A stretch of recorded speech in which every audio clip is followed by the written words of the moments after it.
In this video, I'm going to describe a brief general introduction and explanation to how competitions work.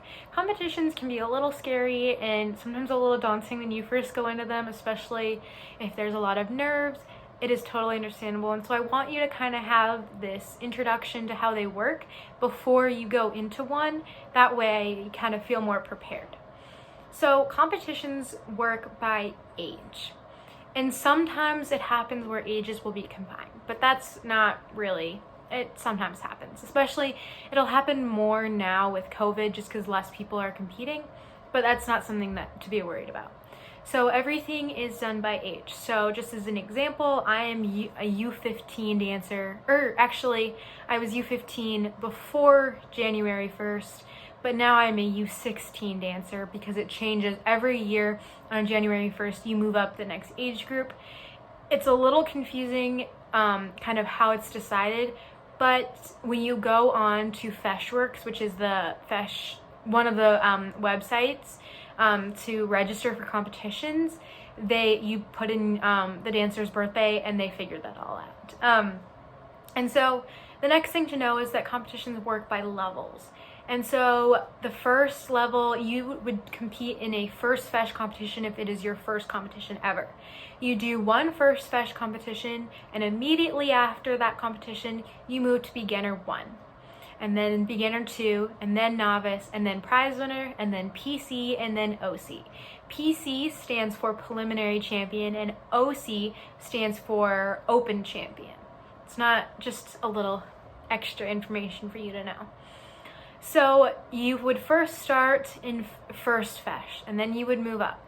Now, there's specific ways that you would move up for different levels. So for example, like first fesh, also first I should note that the way I'm going to kind of explain the general kind of rules for how you would move up through the levels, but this is all subject to change, and it is all under John's kind of decisions, and like if he decides like something different than these rules, this is kind of your warning for that. Like it might happen if he decides that, oh, you should like move up a little sooner, oh, maybe you need to stay back just another couple of competitions.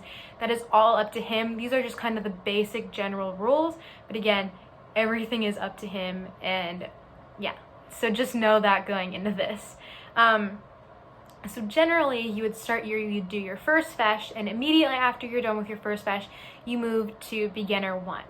And now the typical rule is that to get from beginner 1 to beginner 2, this is usually a period of teacher's discretion. So usually you would spend about a year in beginner 1, or less or more, depending on one, it could be how you're placing, or 2, just what your teacher thinks, so what John thinks that you should do. Now, let's say you spend a year in beginner 1, you would move up to beginner 2. Now, from beginner 2 to get to novice, novice would be the next level up, usually you have to get first, second, or third in your dance. Now, how it works is for these beginning levels, you can be in 2 levels for different dances. So let's just take the 5 main dances: reel, jig, slip jig, treble jig, and hornpipe. Now, usually you won't be doing treble jig and hornpipe for these first couple ones as you're learning. You would start with just jig, reel, and maybe slip jig. Now, let's say you get a 3rd place in your beginner 2 reel. That means that you would generally move up to novice. Again, all under John's decisions. But then your other 2 dances, jig and slip jig, could still be in beginner 2, which is totally fine. And then you would work to place in those and then move up to beginner 2. The same works for beginner 2 to novice. And again, all under John's decision. I can't stress that enough. Generally from beginner 2 to novice, it is also first, second, or third in each of your dances. And again, you could have one dance in novice and one dance in beginner 2 and kind of be in different levels for all your dances. Now, from novice to prize winner, it is a first place in novice to get to prize winner. So it starts to get a little more competitive. Again, all up to John's decision. If you got your first place, you can move up to novice. Now, again, you can be in multiple levels. So let's say you're a novice for one, you get your first place, you can move up to prize winner, usually, again, John's decision. And then once you're in prize winner, to get to PC, you have to get a first place in all of your dances before you can move up to PC. And again, John's decision too. So if you have, like, you would still, let's say you get a first place in your reel, but you still have your slip jig, you still haven't gotten a first place in your slip jig, treble jig, hornpipe, etc. You would still compete your reel in prize winner. I know that seems a little confusing. So that's where you stop being in 2 levels.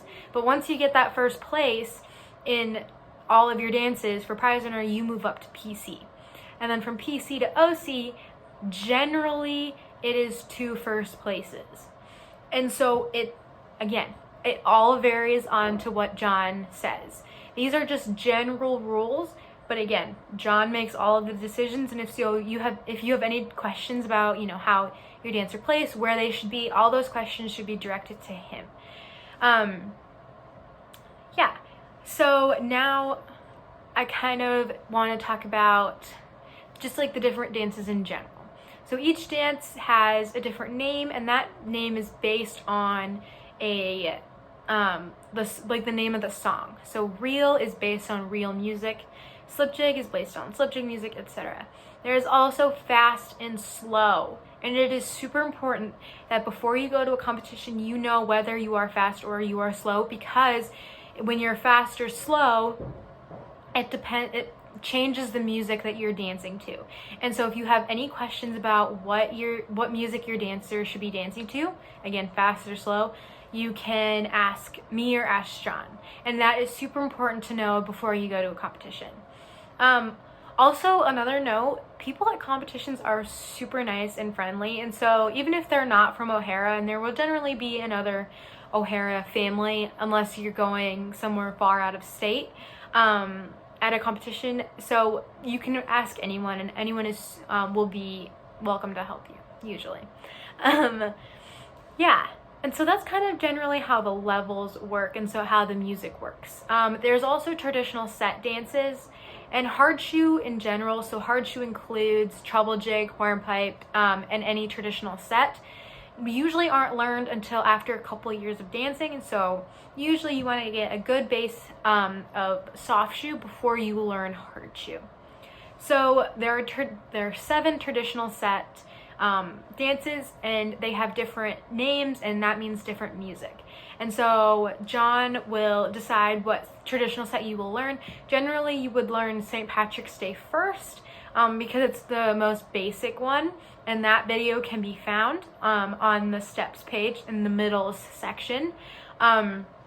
And then you will, once you master St. Patrick's Day, you usually just generally move on to another traditional set, and you can kind of keep learning them until you've mastered all 7. And if you wanted to take the grade exams to become an Irish dance certified teacher, you would need to know all of them. And so that's why people generally start to learn them kind of at a young age, just so you can build up until you're able to take those tests. Yeah, so that's kind of a basic breakdown of the levels and the music. If you have any questions, please let me know. In the next video, I'm going to talk about what to do kind of once you arrived at a competition. And yeah, I hope you enjoyed the video.